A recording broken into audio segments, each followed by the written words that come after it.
Welcome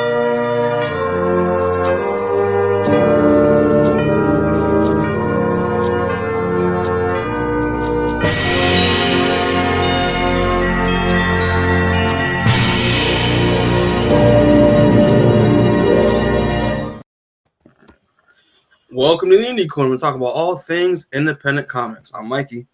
I'm Rebecca. I'm Madeline, and I'm here. We know you are, sweetie. We know you are. And today, people, we're back at again another episode of the Indie Corner podcast. I'm back again with another holiday special. Obviously, because we haven't noticed, it is the holidays. Christmas is coming up.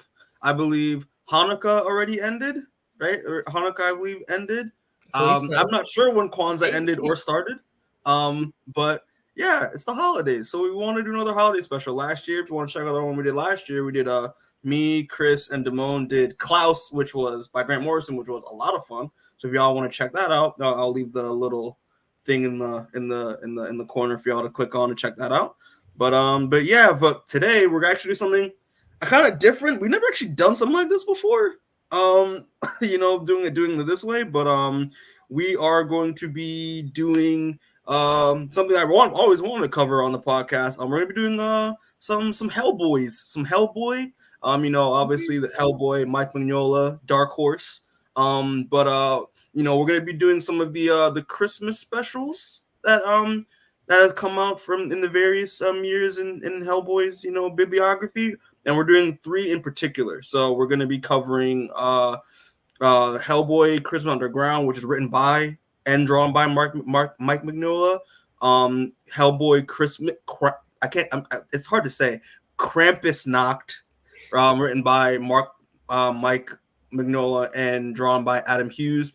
And then the last one, which is the one that came out either this week or last week, Hellboy Winter Special, the Yule Cat, which is written and drawn by Matt Smith. So this isn't new.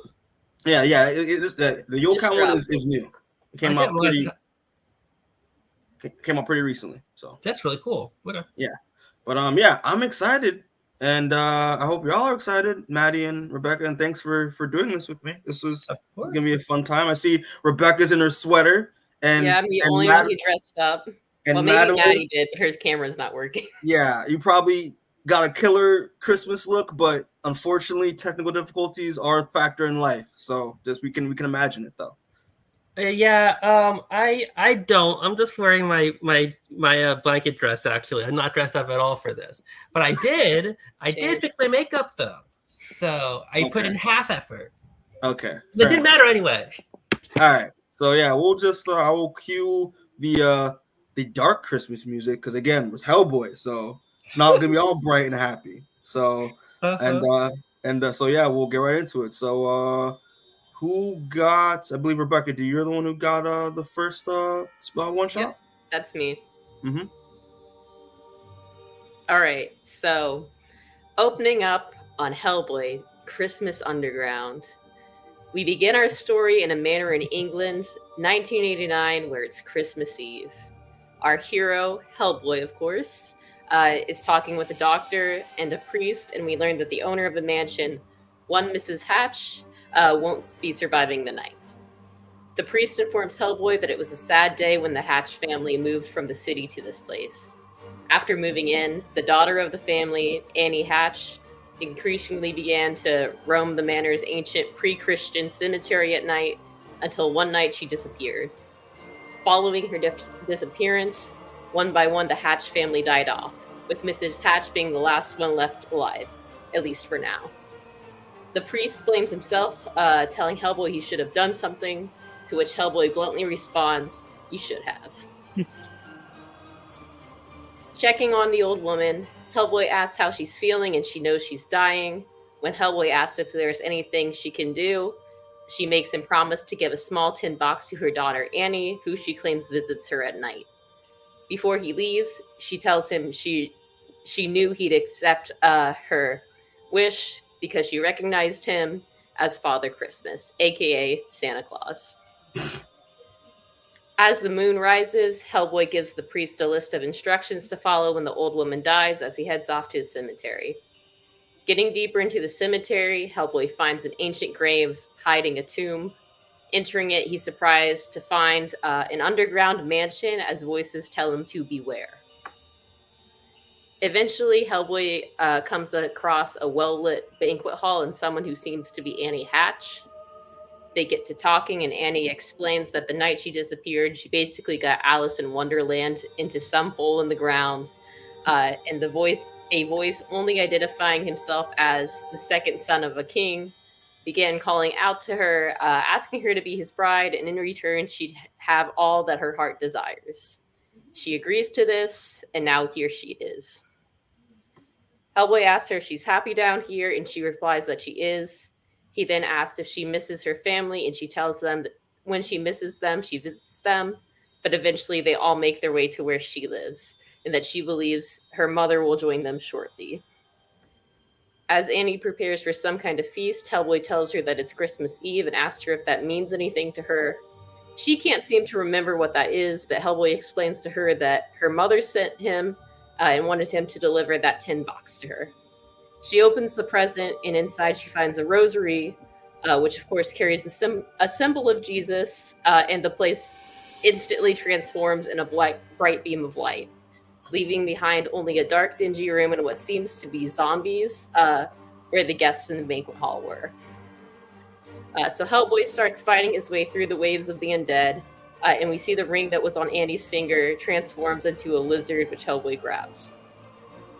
While this is happening, back on the surface, the priest is reciting a prayer to send the same lizard spirit back to hell, and prepares a steak as he gives Mrs. Hatch her last rites. Back to Hellboy, even after killing the reptile, a figure emerges from the darkness and turns into this giant rat werewolf thing. I'm not exactly sure what it's supposed to be. It's a were-rat, clearly. We'll go with that were-rat. Hellboy has to fight this creature, but we don't really get to see it just yet. We just hear it as it booms from below. We cut to Mrs. Hatch and see Annie by her bedside, rosary in hand, saying, "I'm with you now." Back to Hellboy, he's still fighting the were-rat, and he tells the were-rat that he's just a creep who picks on little girls as the earth opens up, around them, revealing the surface. Church bells sound from a nearby midnight mass as the demon falls back into its abyss, with Hellboy telling him that he should have stayed underground. Catching back up with the priest tells Hellboy he didn't have the heart to stake the old woman, and they look over to see the manor on fire. Hellboy says it's okay, fire is the best thing for her now, and to let it burn. He then laments that she was a nice old woman, she saved her daughter, and even thought he was Santa. And as he watches the flames, he wishes her a Merry Christmas wherever she is. And that's the end of the Christmas Underground. This book's fucking wild. It's insane. Hellboy's fucking crazy, isn't it? I don't know think about shit about Hellboy. So reading these three issues was really something. Mm-hmm. Yeah, I've only seen the movies. I feel like this, out of the three of them, is definitely the most self-contained. I didn't need anything else to understand what was going on. Yeah. And so I think in some ways it might be my favorite. I think the premise is also kind of interesting, even though I feel like I don't know enough about like the supernatural or the lore to understand exactly what these things are or exactly what's going on. But I think it's a cool story.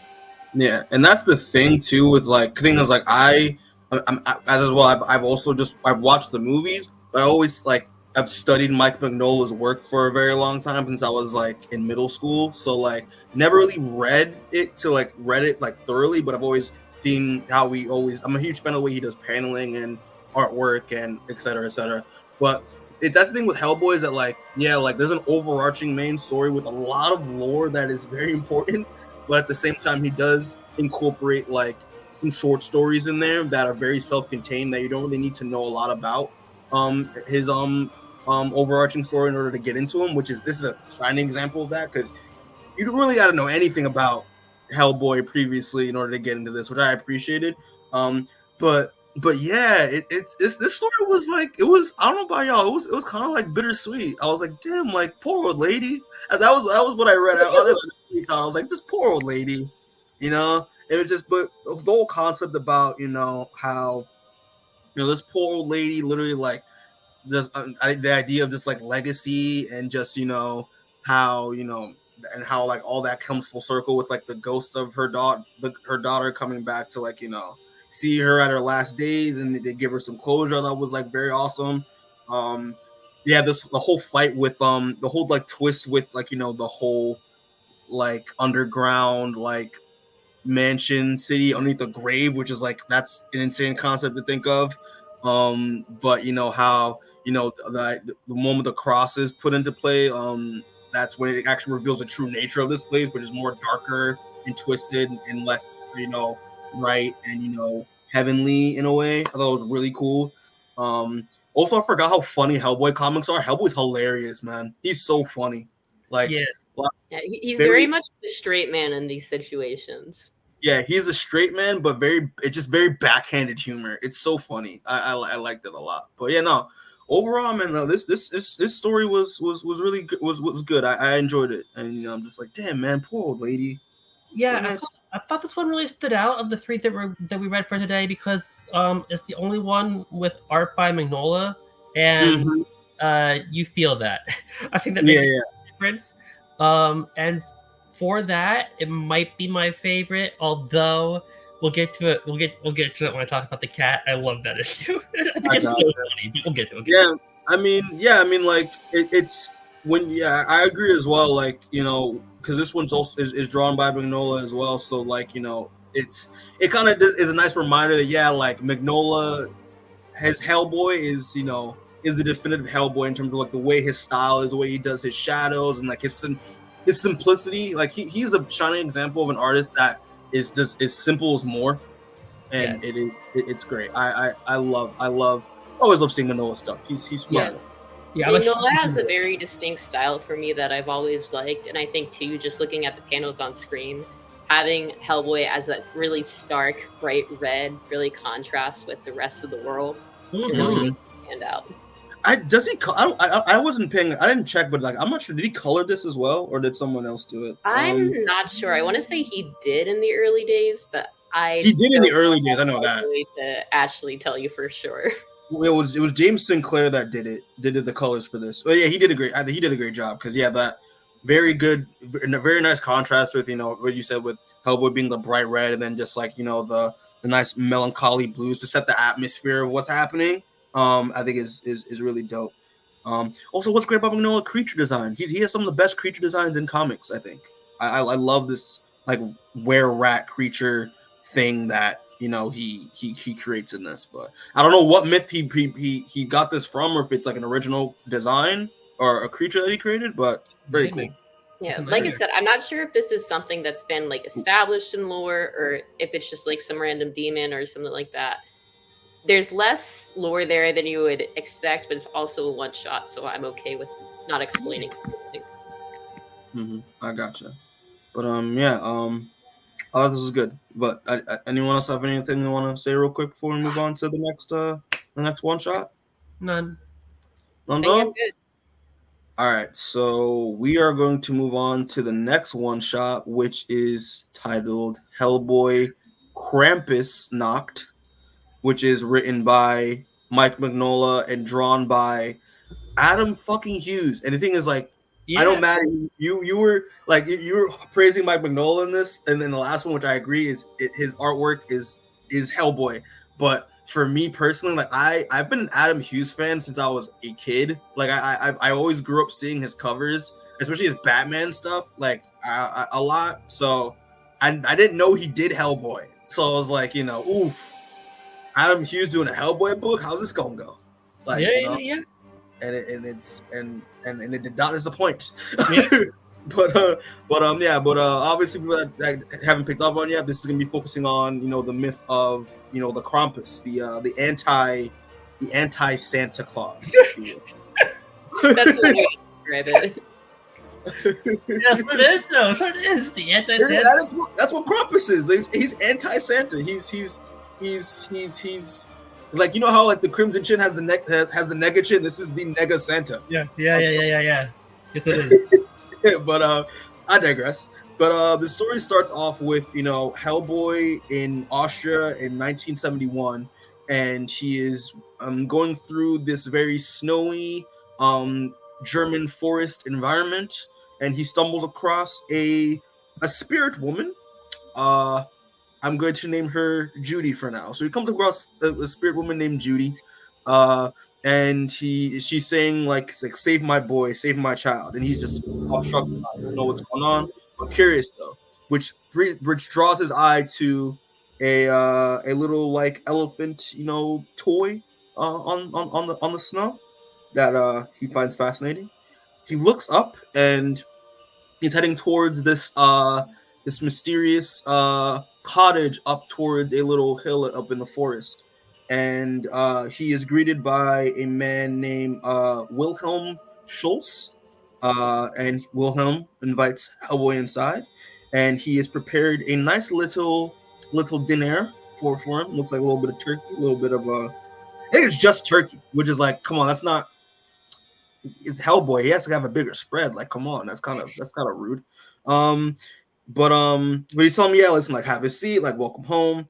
And but you know, Hellboy came to find Mr. Schultz about an incident that happened with him involving a priest, and apparently Schultz out of nowhere started like, you know, making the church that this priest was doing a sermon at, making things fly all across the room and shake, and you know, he terrified this man, which is what brought the attention to Hellboy, and turns out that Mr. Schultz actually purposely did that to draw Hellboy to him, to get him to come here, and you know, which got Hellboy intrigued. So they sit down, they grab some glasses and clink them together and have and further the conversation. And while they're having their drink, Mr. Schultz, Hellboy asks Mr. Schultz, like, hey, like, there's this thing going around that, like, you know, you told that the priest that you weren't human, and that in fact you claim to be this guy. And he pulls out a picture of the gross von Krampus. So he's telling the father that, hey, like, I'm Krampus, so what's up? And he's like, yes, I wasn't lying. I mean, they got the likeness wrong, but it is me.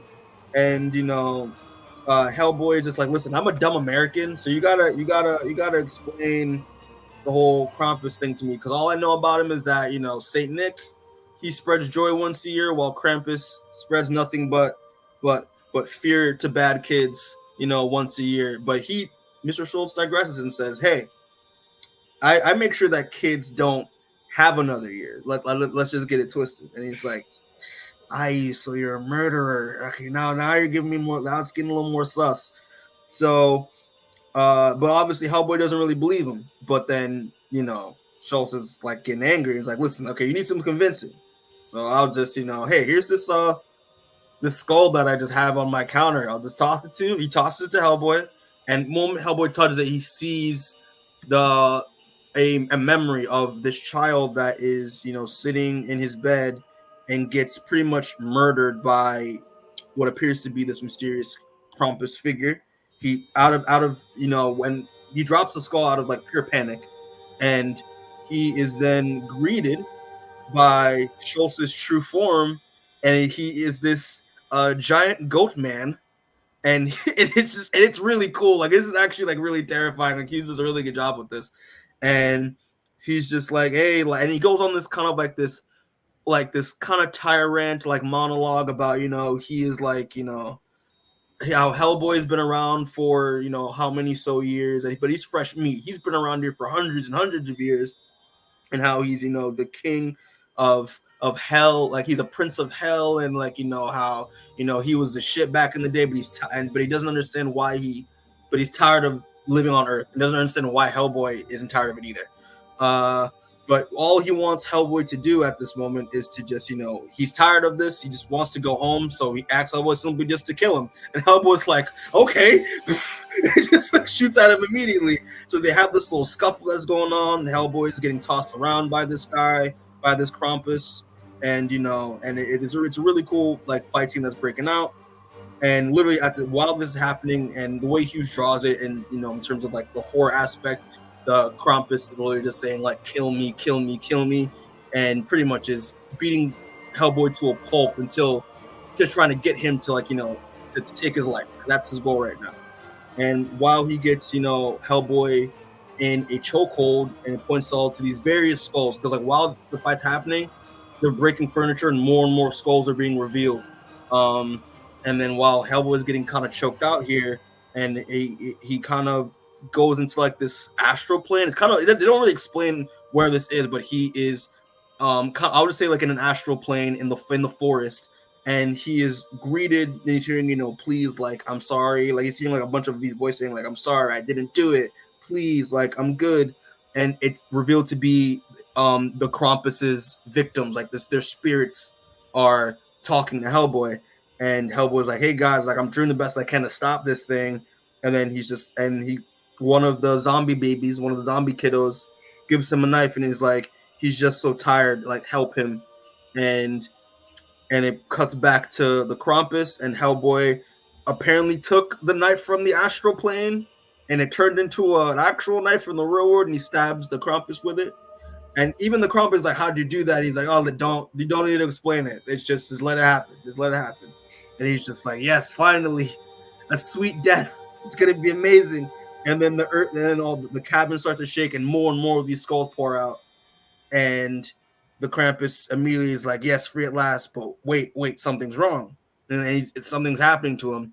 And instead of going to hell, he just reverts into a regular goat and just dies. And Hellboy's just like, okay, that happened. And it transitions to the next 72 hours later at the BPRD, which is the Bureau of Paranormal Research and Defense's headquarters back in the States. And Hellboy is by the Christmas tree with Professor Brutenholm, who is Hellboy's adopted dad, and Elizabeth Sherman, who is the fire lady in the movies.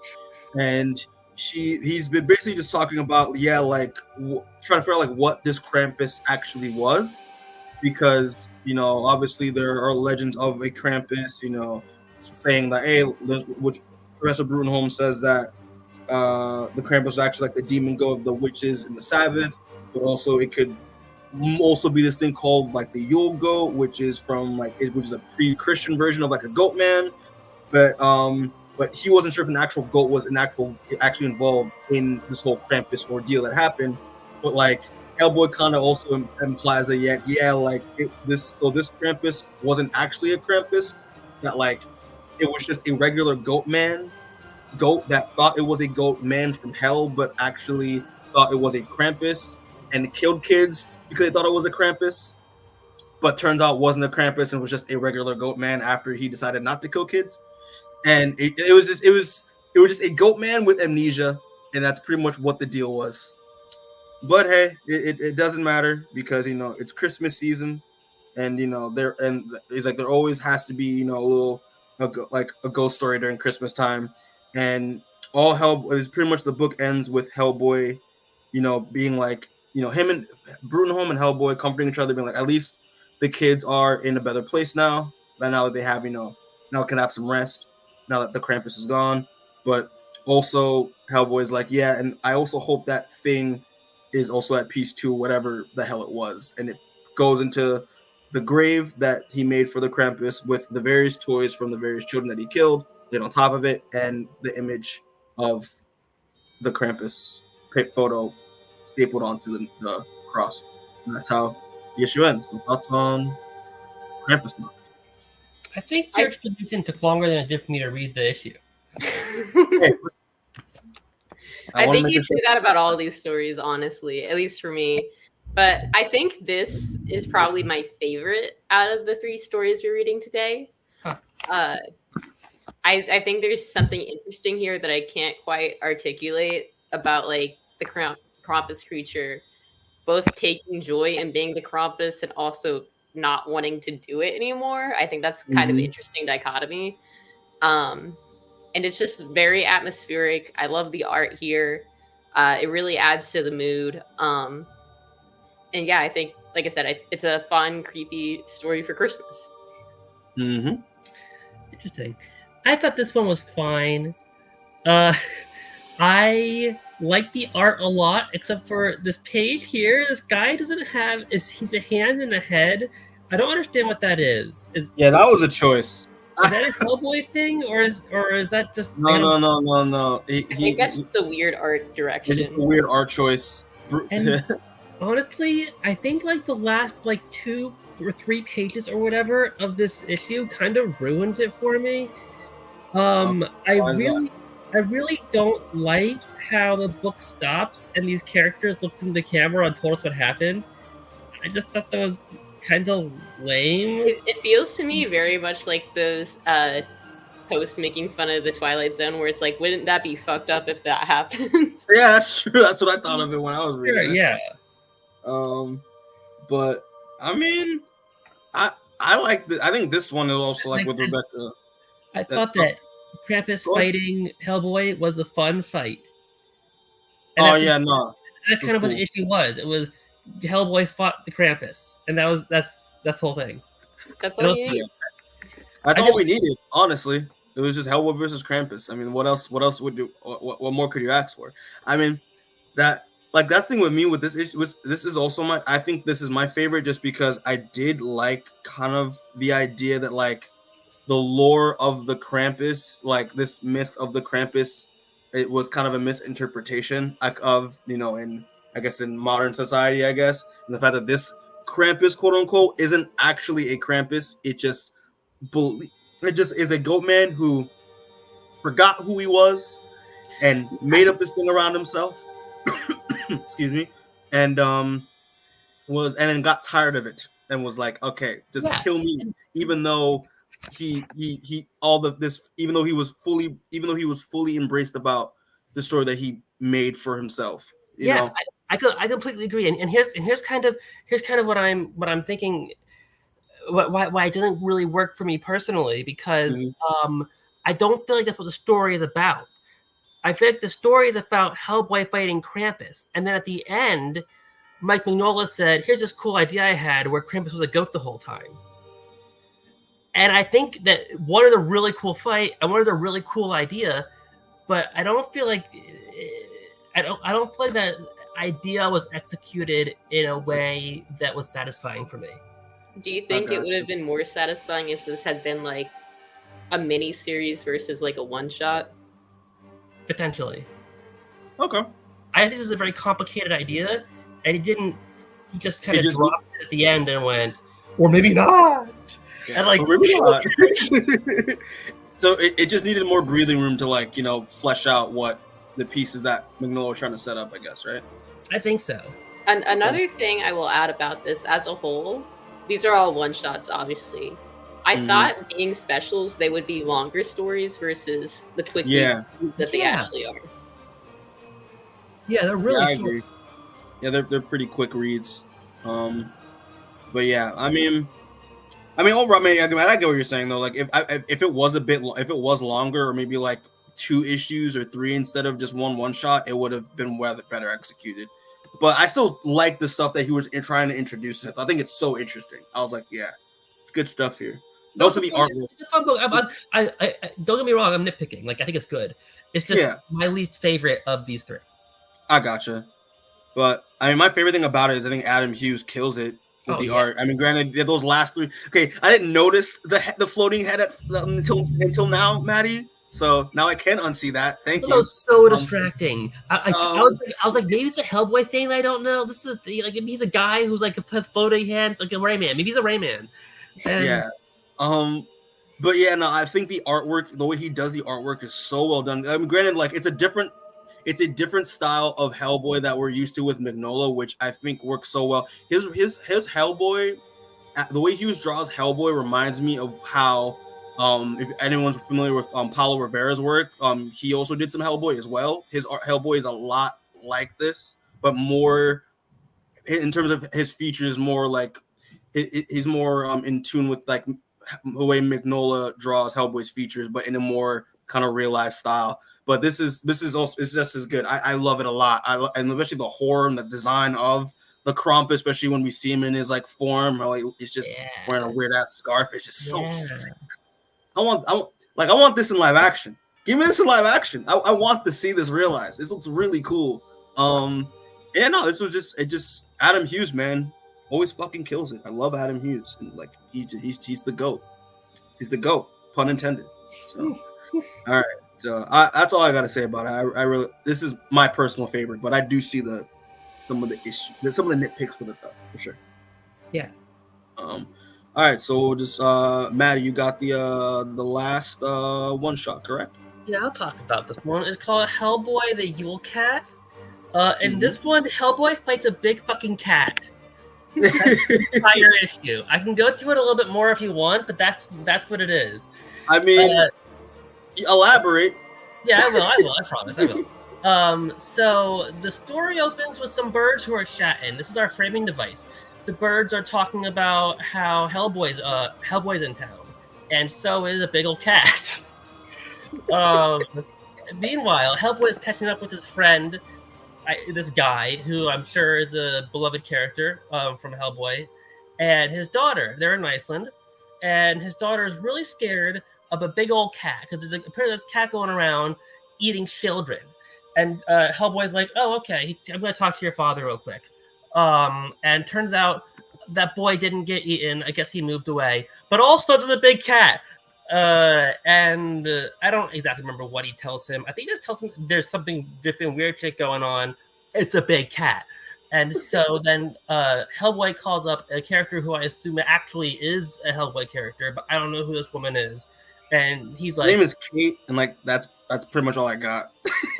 Her name is what? Kate. If only one of us knew anything about Hellboy outside the movie. If Seamus was here, he would know. But it's just Kate that works for the BPRD, and that's all I got. Okay, perfect. So he calls Kate from BPRD, and he's like, "Hey, Kate, I hear there might be a big cat around here." And he's like, "You're supposed to be here for our interview." And he's like, "No, big cat, gotta run by." And she's like, "Well, maybe kick it to the Thor, because remember when you fought Thor in the Bones of Giants?" And Hellboy's like, "Yeah, I remember that. You should go read the Bones of Giants." And I'm like, I don't know, maybe. Anyway, I gotta go because the cat's over there.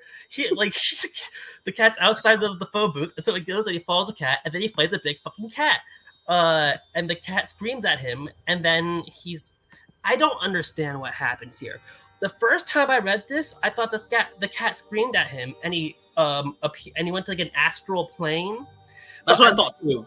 But I looked through it again, and like, no, the cat physically shapeshifts. I'm getting there. The cat physically shapeshifts into a guy. So it seems more like the cat screamed at him and maybe knocked him out or something.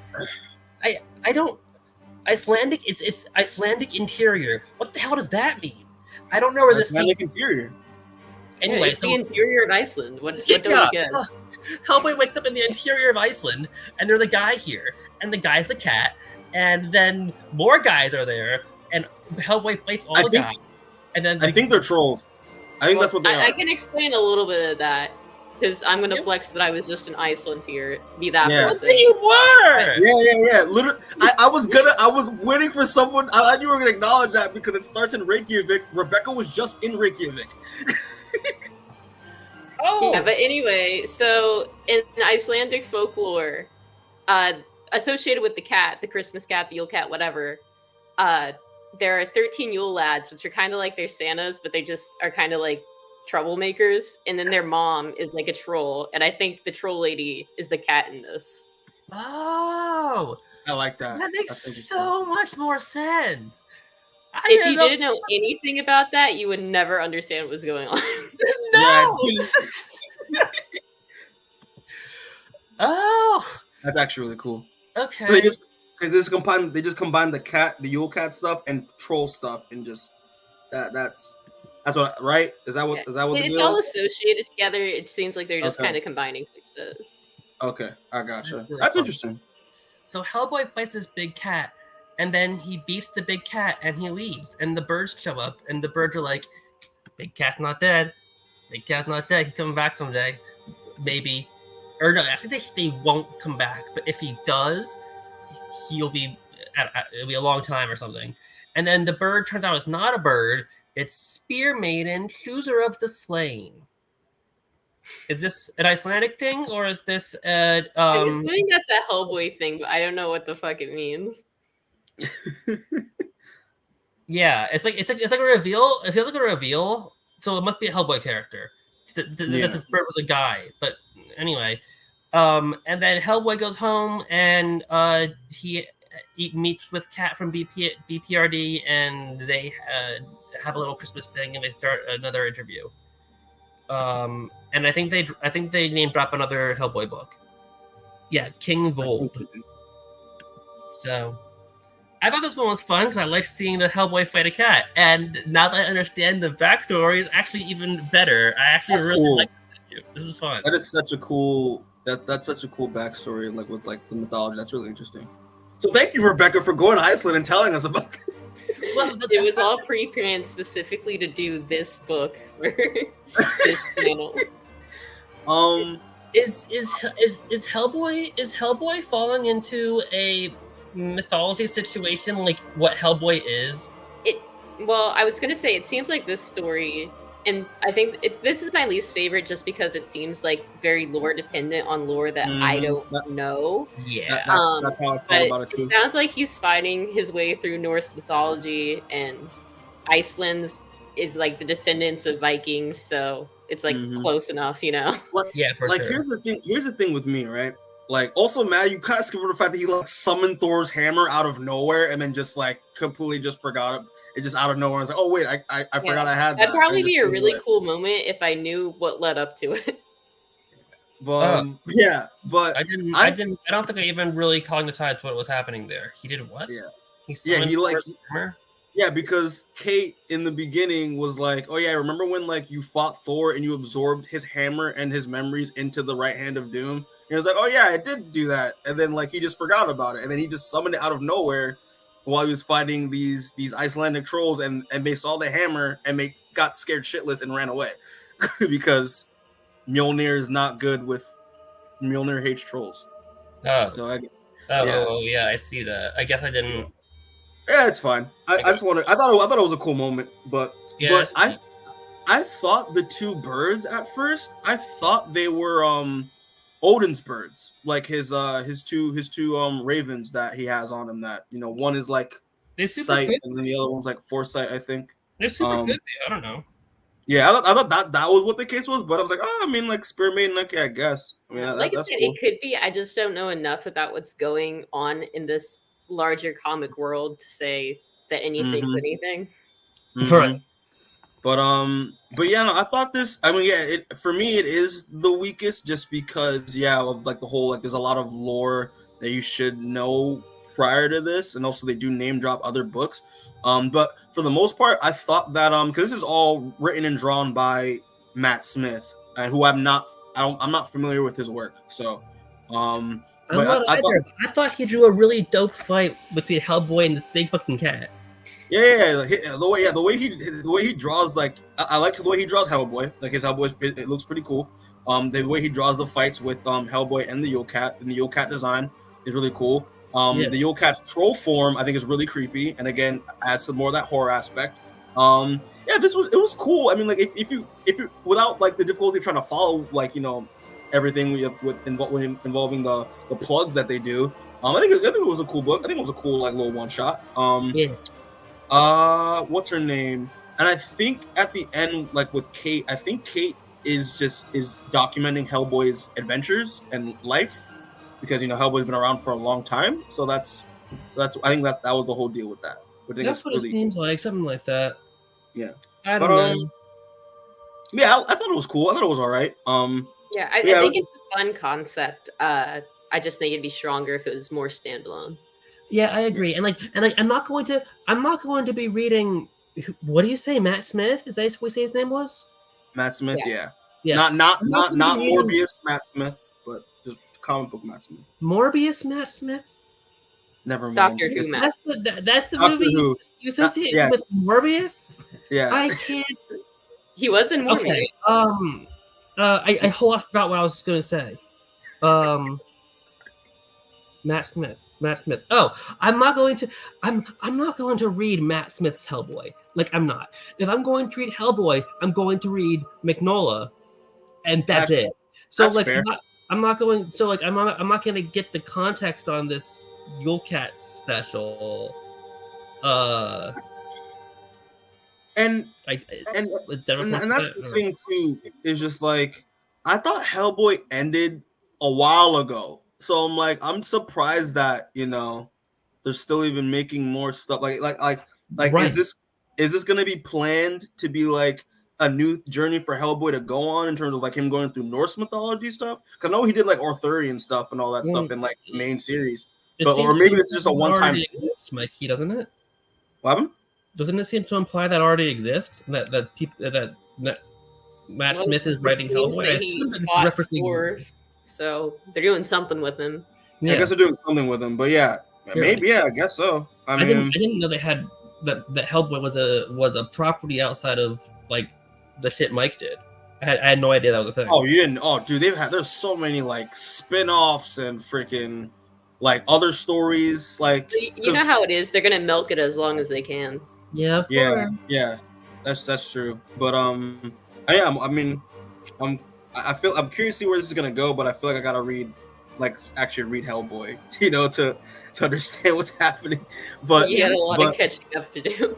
Yeah, but that's the thing with Hellboy, which is way Mike Mignola draws it. Like, how he creates the story is that there's an overarching story, which again already ended, but because Hellboy is an adventurer, you know, and a demon hunter, they can do many stories with him in various different points in the time he's been alive, which is what the other small stories are, which I think is really cool. That's how they can continue the whole process, even though he's like, I think Hellboy's either in hell at the end of the book or he's dead. So I don't know, but yeah, it's interesting.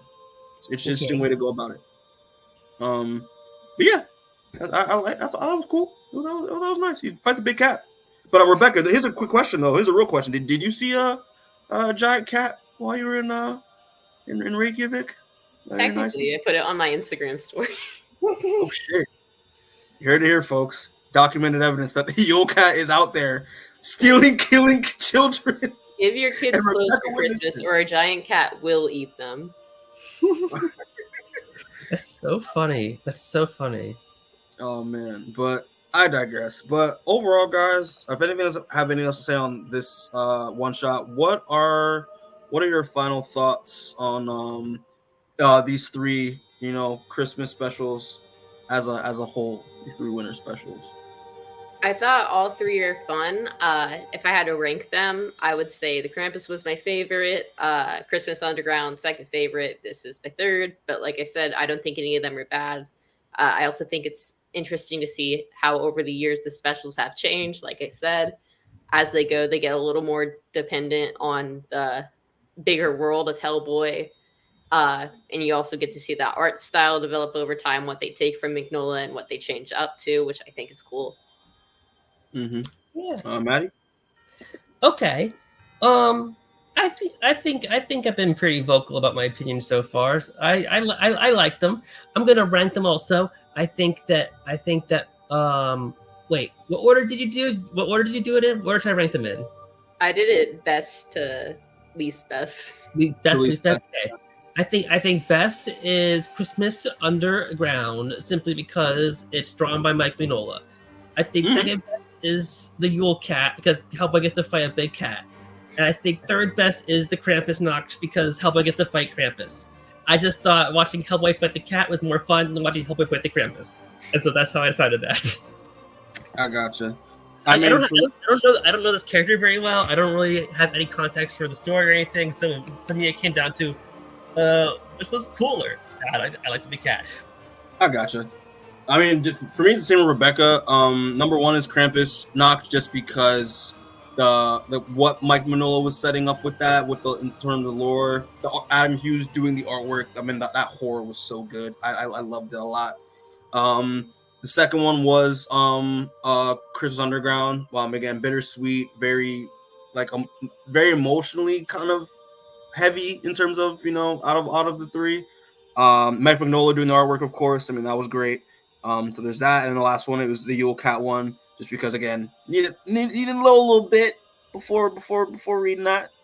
And but I mean, I thought, and also just it kind of got lost me in terms of what actually was going on until Rebecca, with her Icelandic knowledge, added to that, so and cleared some things up. So that, but yeah, that's how I'd rank it, same as Rebecca. So, but yeah, guys, I mean that's pretty much it. But yeah, I mean I'll just do the outro then. So thanks for everyone who are watching this or will watch this. We appreciate the support. Most importantly, I mean, it's the holidays, so from all of us, the three of us, and also all the other Indie Corner members that are not with us, we'd want to wish all y'all a Merry Christmas and a Happy New Year, because this is probably going to be the last live stream we do for 2023. Oh yeah, and, hey guys, you want to come hang out for New Year's Eve? Oh shit, yeah. We'll Yeah, I always have you know what? Let's not do this live, I guess. Yeah, let's talk about off camera, Maddie. After we're not live. I love New Year's Eve. I'm just excited. New Year's Eve is my favorite. But yeah, but again, yeah, Merry Christmas from us to y'all, and looking forward to what we got planned next year. But while we're in 2023, check out the reactions. Check out Fright Month that me and Rebecca and other people did, which was really fun. Check out the clips. Yeah, it's just thank y'all for a good year so far. But we got plans for videos and stuff next year. An Indie Corner Rewind is coming. And et cetera, et cetera, et cetera. And yeah, people, what are your thoughts on Hellboy? Y'all like Hellboy? Y'all like Christmas? Put it in the comments below. Christmas. Yeah, and yeah, as always, we love you. We support y'all. We love y'all. Thanks for the support. And yeah, we'll catch y'all next time. And happy holidays. And we'll see y'all next time. All right. Peace out, guys. Later. And I'm waving, I promise. This.